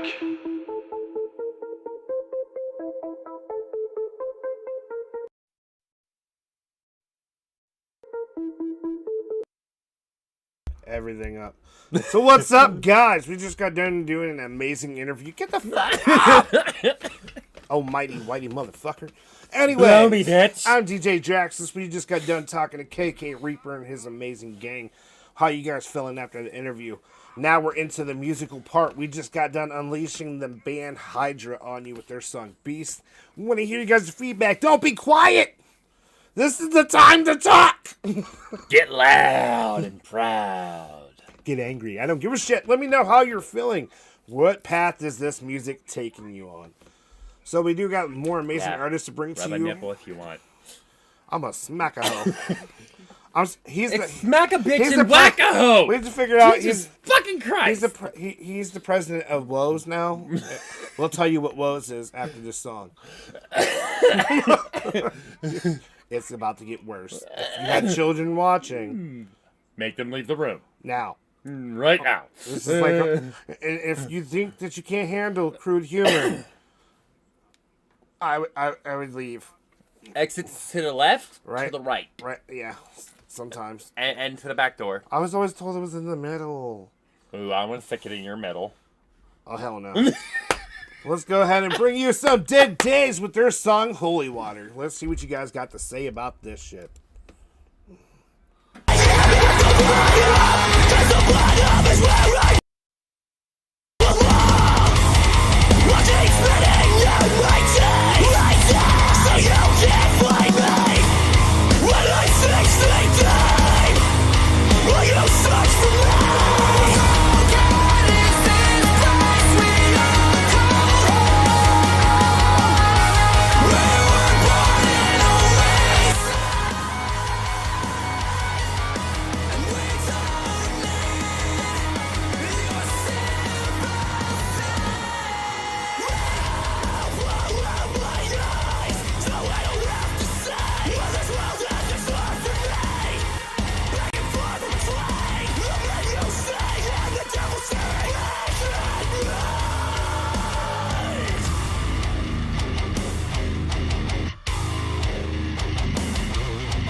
Push the button. No. No, I'm just joking. That was Dead to Days with their song Holy Water. They're from Ghost Killer Entertainment, an amazing company. Definitely go check out these artists. I want to keep this vibe going, guys. KK, great interview, guys. Hell yes. Here we go, guys, with this some jams. Definitely don't go nowhere. We're not done just yet. We have a lot of music that was submitted this week that's worth bringing to your ears to bust open your preferable bitch in the box. So you guys ready? Now you gotta tell them about the woes. Oh shit, woes. What does woes mean? Whiny hose of America. He is the president of woes. Care about a woe. Okay, guys, you guys gotta care about woes. Whiny hose of America is taking donations. Just go to thewoes.com and you'll see his face. We do not have it up just yet officially. So we got MZ already saying Dead Days Holy Water. It was fire. Hopefully we go ahead and, you guys ready? We got some more amazing music for you. Just moments away. Oh my god. So let's go ahead and bring some Black Thunder up in this bitch. Ew. Before we come back and talk about how the woes came about. The history of the woes. And this is their song. The sun is falling down. Is it really? Let us know how you guys feel about the lyrics, the content, the video. We want to hear how it moves you in your fucking core, guys. Let's hear your guys' voices tonight. And everybody's voice is going to be heard in the comments. If you're watching a group, thank you so much. Come on over to our YouTube channel. Just BTMX. You'll find us right there. Not hard to find. We're always a reaper away from you. So here we go with the Black Thunder and their song, The Sun is Falling Down.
I'm gonna have to smack a wall.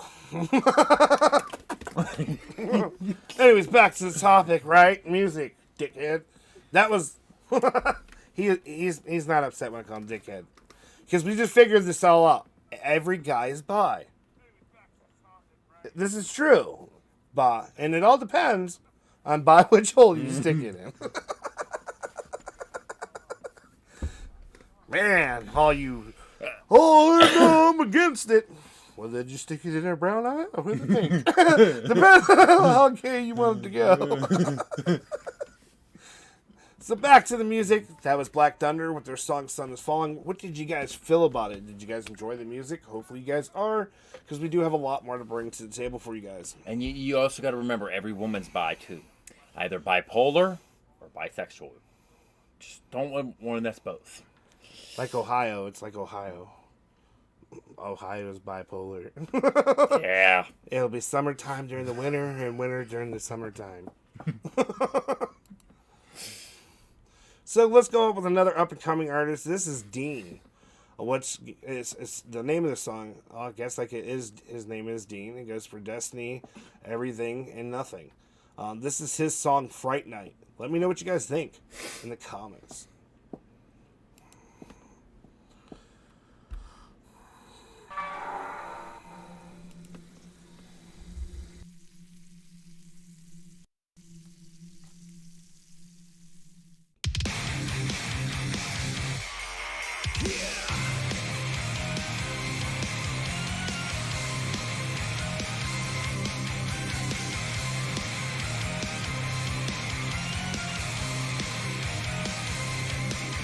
Not for right to win a space suit, a traveling man. Blood bag separated, cold dead hand. Souped up purse to women in the backseat. Crop top covering the lack of their heartbeat. Racing against the sun, we cruise all night. Head back to the coffin till we rise against the moonlight. Countdown to lift off the blood, it's a drug. Bang, sink in, and it's 3, 2, 1. Dance with the devil, dance with his shadows, dance with the fears that walk among the gallows. Look into my gaze and you will feel no pain. And you will dance with the dead while you scream my name. On the coffin, little mama, won't you stop by late at night for a bite? Get a little taste of blood, don't you wanna take my hand on a ride to the afterlife? It's a fright night, baby, fright night. It's a fright night, baby, fright night. I wanna take a slight bite, baby, slight bite. On this fright night, baby, fright night.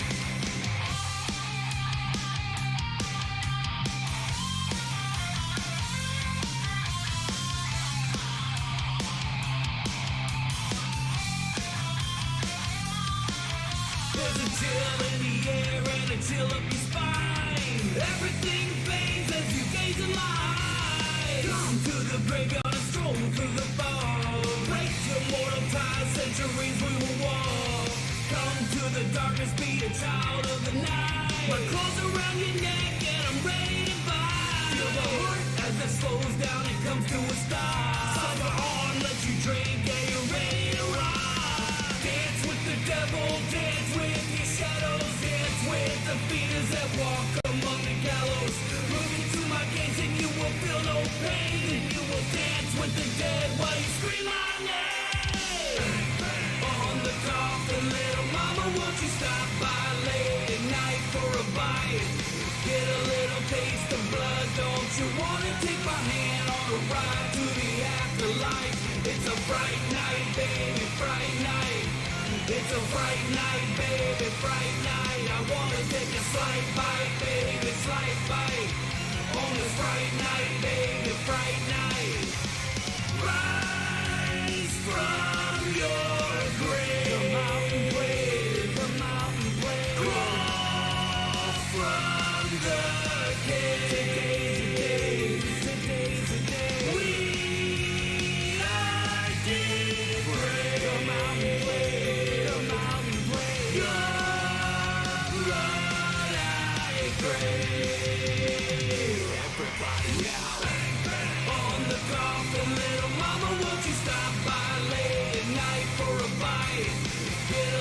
taste the blood? Don't you wanna take my hand on a ride to the afterlife? It's a bright night, baby, bright night. It's a bright night, baby, bright night. I wanna take a slight bite, baby, slight bite. On this bright night, baby, bright night.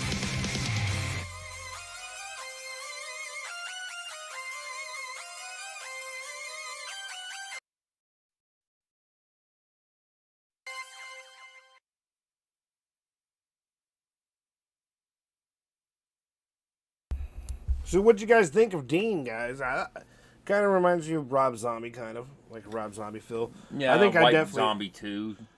I definitely think I would use that in a fucking horror movie like they did for The House of Thousand Corpse. That's the song that should have fucking been there. So definitely go check out Dean, guys. Definitely worth it. I see his music all the time. That was actually my first time listening to it myself. Actually, I was just randomly done for him. Because he's going through a lot as an up-and-coming artist, so I want to go ahead and try to get his music out there, because that video is only at 543 views. I think it deserves a lot more. So Yeah. I grade it as a 9. What is your choice? Same. 9s. I think he's even going to put that shit on a Spotify now. He's Yeah. going to look at this dude he's like, I need to put my phone. My phone.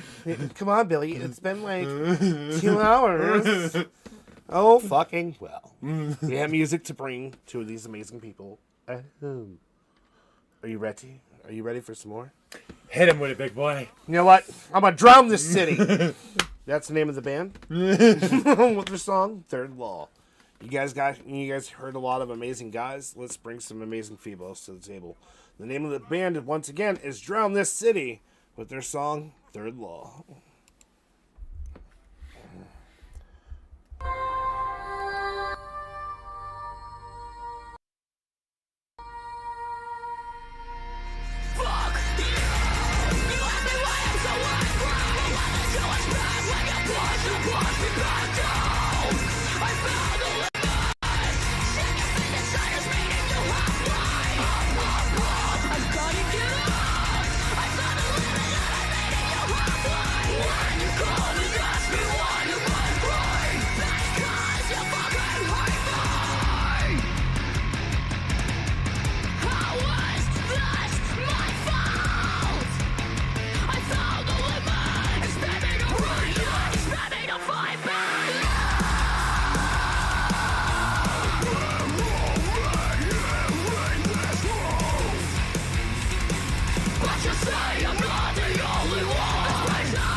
So we got MZ. Ooh, I dig this. And once again, that was The Drowning City. Definitely go check out all these amazing artists that we're bringing to your attention, especially the artists we have interviews with.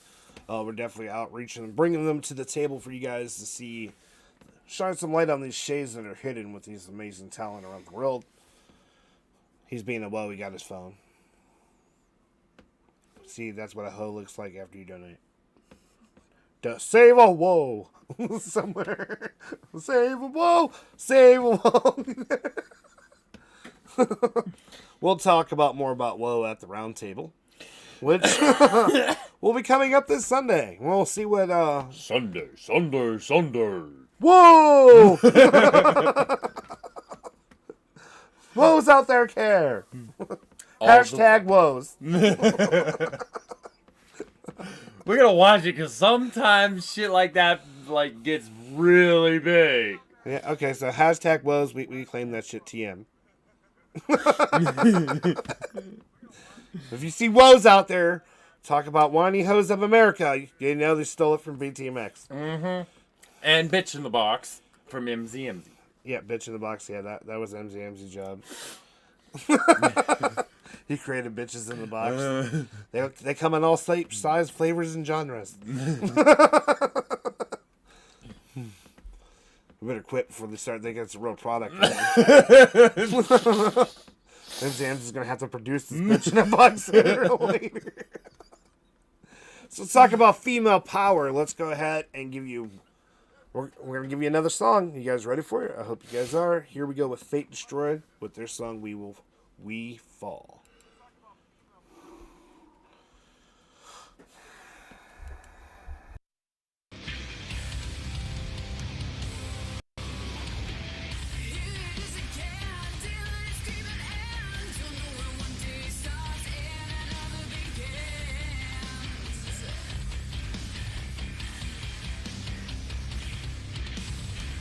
Fucking years have gone and now the day goes by, but I don't wish that I had died in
So unfortunately, that was the last song of the show because I think 2 hours and 9 minutes should do good. But before we go, we got to go ahead and talk that. Don't forget, you get to see this almighty whitey on the round table.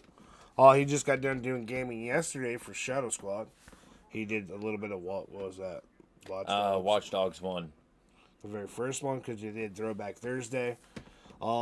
He's the only one that has balls to be challenging me on the show that nobody ever tunes into, but it's on BTMX. This goes up for anyone. If you think you're good enough at gaming, you get earn King of the Week, and what happens is you win $1,500 in free promotion if you beat me, and you have to defend your crown against other people here, and your game will be hosted through not only through your stream, but also through ours for the world to see you defending your title.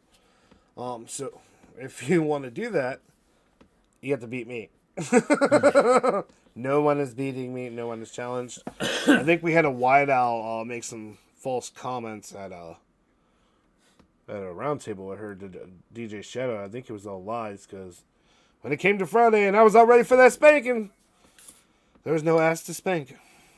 I was very upset.